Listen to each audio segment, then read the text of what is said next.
Hello dear all student and friend, busy sir academy চ্যানেলে তোমাদের সবাইকে এনে স্বাগতম।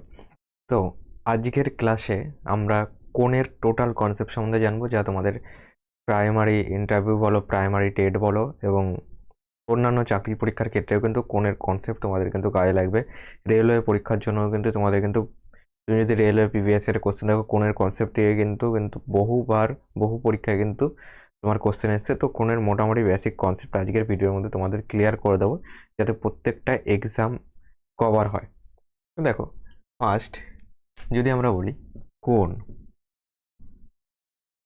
কোণকে আমরা প্রধানত তিনটে ভাগে ভাগ করছি: একটা সমকোণ, একটা সূক্ষ্মকোণ, একটা স্থূলকোণ। কি কি? সমকোণ, এক নম্বরে সমকোণ। তো পূরক কোণ কি, সম্পূরক কোণ কি, বিপরীত কোণ, প্রত্যেকটা আজকের ক্লাসে আমরা কমপ্লিট করব। একটা ভিডিওর মধ্যে ওয়ান শট ভিডিও হবে। সমকোণ, সূক্ষ্মকোণ, আর একটা হলো স্থূলকোণ। এবার এক এক করে আসি। দেখো, সমকোণ কাকে বলে? সমকোণ যে কোণের মান 90 ডিগ্রি, যে কোণের মান 90 ডিগ্রি, ওকে, যে কোণের মান হলো 90 ডিগ্রি, সেটা কি আমাদের? সেটা হলো সমকোণ। মানে যে কোণের মান হলো 90 ডিগ্রি সেটা হলো সমকোণ। সেটা কি করে? মনে করো একটা সরলরেখা রয়েছে, তার উপর একটা লম্ব টানলাম, তাহলে এই যে যেখানে এই কোণটা উৎপন্ন হলো, এই কোণটা হলো 90 ডিগ্রি, দুপাশে দুটো 90 ডিগ্রি তৈরি হচ্ছে। তাহলে এই এক একটা কি? সমকোণ। এটা হলো এই যে 90 ডিগ্রি, এটাকে কি বলা হয়? এই 90 ডিগ্রিকে বলা হলো এক সমকোণ। এক সমকোণ। এবার সূক্ষ্মকোণ বলি।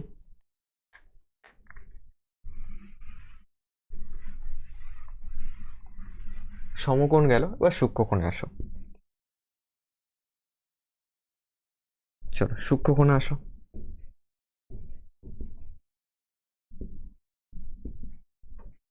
সূক্ষ্মকোণ মানে যে কোণের মান হলো 0 ডিগ্রির থেকে বেশি হবে। 0 ডিগ্রি হলে সেটা শূন্যকোণ বলে সেটাকে। এবং আরেকটা কোণও আছে যেটা 180 ডিগ্রি বেশি, সেটা সম্বন্ধেও আলোচনা করব।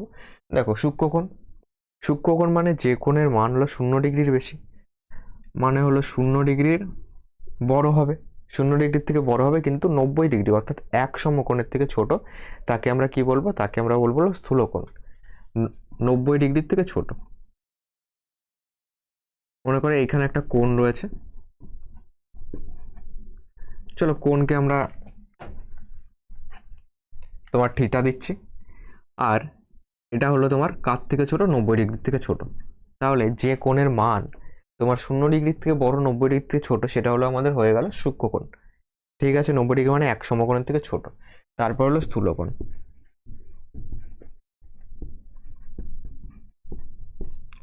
স্থূলকোণ কাকে বলে? যে কোণের মান 90 ডিগ্রির থেকে বেশি কিন্তু 180 ডিগ্রি থেকে কম। 180 ডিগ্রি মানে হলো সরল কোণ।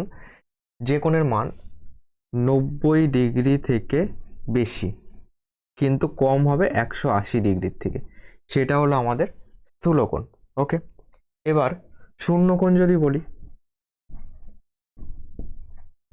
শূন্যকোণ হলো যে কোণের মান হলো 0 ডিগ্রি, সেটাকে আমরা শূন্যকোণ বলছি। তারপর আসো প্রবৃদ্ধ কোণ।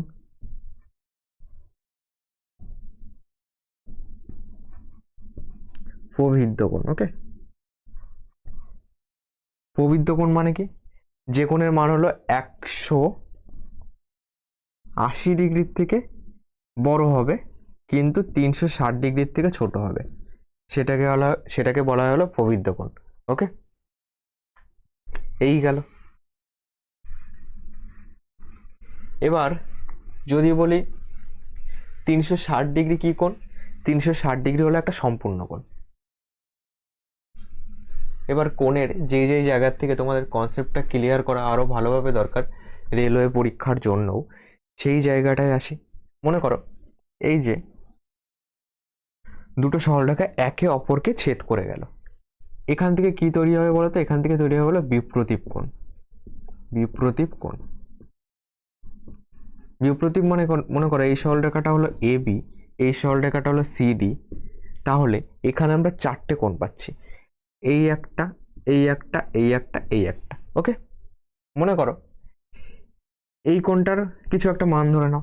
ওকে, এই কোণটা যদি তোমার মনে করো 60 ডিগ্রি হলে এটাও 60 ডিগ্রি হবে। মানে এই কোণ এখানে মনে করো ও বিন্দুতে মিলিত হয়েছে, মানে কোণ এ ও ডি, এ ও ডি এর বিপ্রতীপ কোণ কোনটা হবে? বিপ্রতীপ কোণ দ্বয় পরস্পর সমান হয়। এর বিপরীতে এটা আছে, এটা সি ও বি সমান সমান হবে কোণ সি ও বি।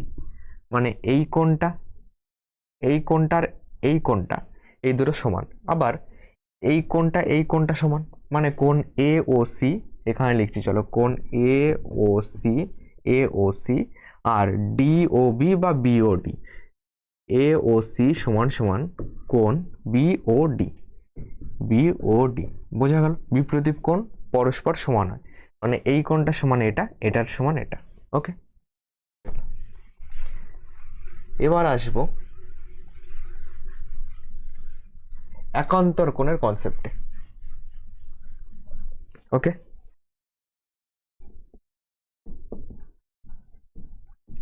একান্তর কোণ, অনুরূপ কোণ,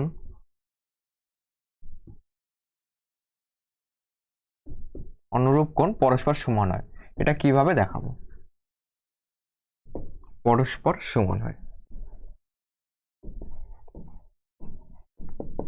মনে করো যখন মনে করো আমি দুটো সমান্তরাল সরলরেখা হতে হবে, দুটো সমান্তরাল সরলরেখাকে মনে করো একটা ছেদক আছে, একটা ছেদক দুটো সমান্তরাল সরলরেখাকে ছেদ করলো। এবার এখানে কিছু কোণ তৈরি হয়েছে। এবার দেখো এটাকে নাম দিই মনে করো এ বি, এটা মনে করো সিডি, এটা মনে করো তোমার এম এন। ওকে, এবার এইখানটায় কি কি কোণ তৈরি হচ্ছে দেখো, এখানে একটা কোণ তৈরি হচ্ছে, এই কোণটা আর এই কোণটা। ওকে, এই কোণটা একে অপরের হলো একান্তর কোণ। আবার এই কোণটা একে অপরের একান্তর কোণ। চলো আমি নাম দিচ্ছি একান্তর কোণ। মানে এই মনে করো এটা 1 নম্বর, এটা মনে করো 2 নম্বর দিলাম, এটা 3 নম্বর দিলাম, এটা 4 নম্বর দিলাম। তাহলে এই একের একান্তর কোণ হলো 4। ওকে, এই একান্তর কোণ দ্বয় পরস্পর সমান হয়, মানে এক কোণের যা মান হবে 4 নম্বরেরও সেম মান হবে। এটা যদি 30 ডিগ্রি হয় এটাও 30 ডিগ্রি হবে। এই কনসেপ্টটা তোমার রেলওয়ে পরীক্ষাতেও কাজে লাগে। ওকে, এছাড়া প্রাইমারি টেডেও কিন্তু এই কনসেপ্ট মানে বিভিন্ন পরীক্ষাতে রয়েছে। তো দেখো এই 1 আর 4 এই দুটো কোণ কিন্তু সমান হবে। মানে বলতে পারো এখানে যদি কিছু একটা নাম দাও, মনে করো ও বিন্দুতে মিলিত হয়েছে, এটা মনে করো পি বিন্দুতে মিলিত হয়েছে, মানে এখানে একটা কোণ তৈরি হচ্ছে, এইটা এ ও, এখানে এন, এই কোণটা একটা কোণ পাচ্ছি। চলো আমি এখানে তোমাদেরকে 1 2 3 4 ধরে বোঝাচ্ছি। দেখো তাহলে 1 আর 4 এরা হলো একে অপরের একান্তর কোণ, মানে 1 আর 4 সমান। ঠিক একইভাবে 2 আর 3 হলো একান্তর কোণ, মানে 2 আর 3 সমান। একান্তর কোণ পরস্পর কি হয়? সমান হয়। এটাকে কি করে মনে রাখি আমরা? এটাকে আমরা ইংরেজি জেড আকারে প্রকাশ করি। এইটা এইটা এই দুটো একান্তর কোণ। দেখো এখানে যদি আমি জেড টানি, এই কোণটা একান্তর কোণ। আবার জেডকে যদি উল্টো করে দিই, দেখো এইটা এখানেও একটা জেড তৈরি হচ্ছে, এখান থেকে এখান থেকে এখান থেকে। ওকে, তাহলে এই 2 আর 3 একান্তর কোণ। এবার অনুরূপ কোণ কি? অনুরূপ কোণও পরস্পর সমান হয়। অনুরূপ কোণ কনসেপ্টটা এখান থেকেই আসবে। দেখো এইটা 2 পেলাম, এটা মনে করো ভিতরে রয়েছে মানে অন্তস্থ কোণ, এর বাইরেও কিন্তু একটা কোণ রয়েছে এইখানটায়। তাহলে এটাকে মুছে দিই আপাতত। দেখো এটা 2 রয়েছে, একে চলো আমি 5 নাম দিলাম, মানে এটা অন্তস্থ, এটা বহিস্থ। এইটার অনুরূপ কোণ হলো এইটা, মানে 2 এর যা মান হবে 5-এরও তাই মান হবে। ওকে, 2 কোণটার যে মান 5 নম্বর কোণটারও তাই মান। এটা হলো ইংরাজি আমরা এফ অক্ষরে প্রকাশ করি। ইংরাজি এফ অক্ষর মানে দেখো এই কোণটা আর এই কোণটা সমান। দেখো এটা একটা এফ তৈরি হচ্ছে না, এখান থেকে দেখো এখান থেকে একটা এফ তৈরি হচ্ছে, যার এই কোণটা এটা অন্তস্থ ভিতরে রয়েছে আর এটা বাইরে রয়েছে, মানে ভিতরে একটা রয়েছে বাইরে বাইরে একটা রয়েছে। 2 আর 5 এই দুটো কি সমান? এই দুটো হলো একে অপরের অনুরূপ কোণ। তারপরে এটাকে যদি উল্টো দিক থেকে দেখি, উল্টো দিক থেকে মানে এফকে আমি এইভাবেও দিতে পারবো, এই কোণটা সমান হবে। তাহলে কোনটা কোনটা আছে বাদ আছে বলো তো? এখান থেকে একটা বাদ আছে, চলো এখান থেকে একটা বাদ আছে এইটা। তাহলে এখানে 5, চলো একে 6 নাম দিই। তাহলে এইটার সঙ্গে কোনটা মিলবে? দেখো 3 মিলছে। যখন তুমি এফ কে এইভাবে লিখছো, এইটা এইটা। ওকে, তাহলে 6 আর 3 মানে 6 এর যা মান হবে 3 এর তাই মান হবে। আরেকবার বোঝো, এইটা মানে এই 6-এর সঙ্গে 3, এই দুটো কোণ এটা সমান হবে। ওকে, আর এই 1-এর সঙ্গে এই যে বাইরে একটা, এটা দেখো সোজা এফ, এই যে এটা 1 ধরেছিলাম আর বাইরে একটা মনে করো 6 হয়ে গেছে, চলো এটাকে 7 লিখি, তাহলে 6 7 সমান হবে, 6 7 সমান হবে, সরি 6 7 না, 1 7 সমান হবে, এই 1 আর 7। ওকে, 1 আর 7 লিখলাম, 1 আর 7 সমান হবে। ওকে, আরেকবার বোঝো, এই 6 7 সমান হচ্ছে, এইটার কনসেপ্টে দেখো 6 7 সমান, এদিকে দেখো বোঝালাম 1 7 সমান, 1 আর 7 সমান। ওকে, ইংরেজি অক্ষর এফ এবং আরেকটা গেল জেড। এবার এই একটা কোণ বাকি রয়েছে, মনে করো এই কোণটার নাম 8 নম্বর কোণ দিয়ে দিলাম, তাহলে এটার সঙ্গে কোনটা সমান হবে বলো?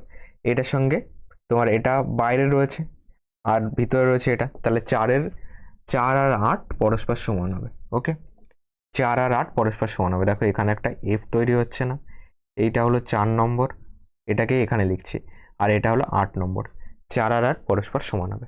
বোঝা গেল? এইটুকু কনসেপ্ট তোমাদের কিন্তু মোটামুটি এইটুকু বেসিক কনসেপ্ট কাজে লাগে। আমি একদম খুব ছোট একটা ভিডিওর মধ্যে তোমাদেরকে বোঝানোর চেষ্টা করলাম। যদি না বুঝে থাকো আরেকবার একটুখানি রিপিট দেখে নাও, এবং যদি কোনো অসুবিধা থাকে তোমাদের জন্য কমেন্ট বক্স রয়েছে, কমেন্ট বক্সে কমেন্ট করতে পারো। তো মোটামুটি কোণের বেসিক ধারণা তোমাদের আজকের এই ছোট্ট একটা ভিডিওর মধ্যে তোমাদেরকে দেওয়ার চেষ্টা করলাম। ভিডিওটি যদি ভালো লাগে তাহলে একটা লাইক করে দিও, আর চ্যানেল নতুন হয়ে থাকলে চ্যানেলটিকে সাবস্ক্রাইব করো, পাশে থাকা বেল আইকনটা অবশ্যই অন করে রেখো, এবং আমাদের হোয়াটসঅ্যাপ গ্রুপ এবং টেলিগ্রাম চ্যানেলে চাইলে যুক্ত হতে পারো। এই ভিডিও ডেসক্রিপশন বক্সে লিঙ্ক পেয়ে যাবে।